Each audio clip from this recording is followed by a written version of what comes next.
Akşam derdim var içkeni keldim. Toldurgin bir gilas bergin dostum. İçimdeki dertti tökkeni keldim. Yeşitgin derdimdi körgin dostum.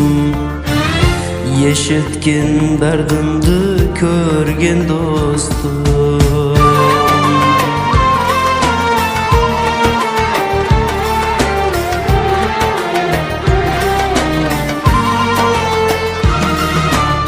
Derdim başlaganı köp yıl boldu.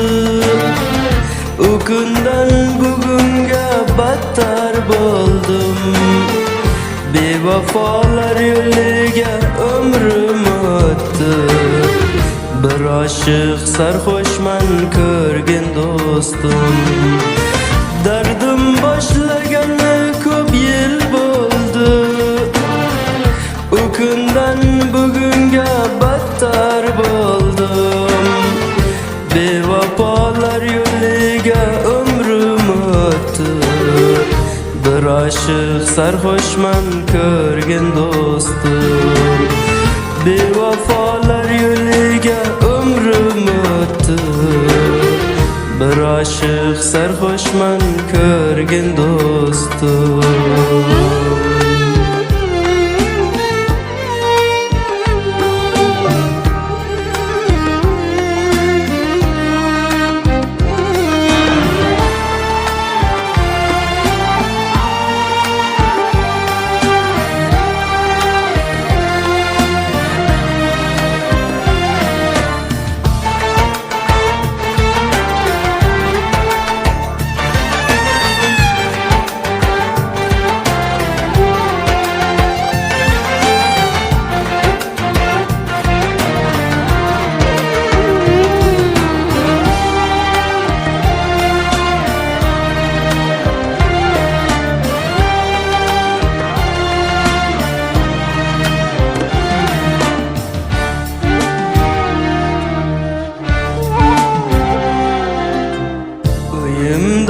Ceyimden ayrılıp kaldım. Vatanım ardımdı boyumday kördüm. Bir alav misali yanadı kalbim. Aşık bulup yandım körgin dostum. Dünyaga nima bor bir körgin dostum.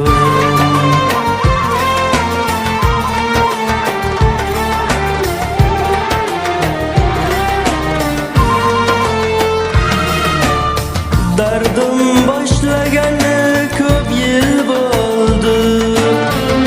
O günden bugünge battar boldum. Bevafalar yoluyga ömrüm öttü. Bir aşık sarhoşman körgin dostum. Derdim başlaganı köp yıl boldu. O günden bugünge battar boldum. Bevafalar yoluyga ömrüm öttü. Bir aşık sarhoşman körgin dostum. Bevafalar yoluyga ömrüm öttü. Bir aşık sarhoşman körgin dostum.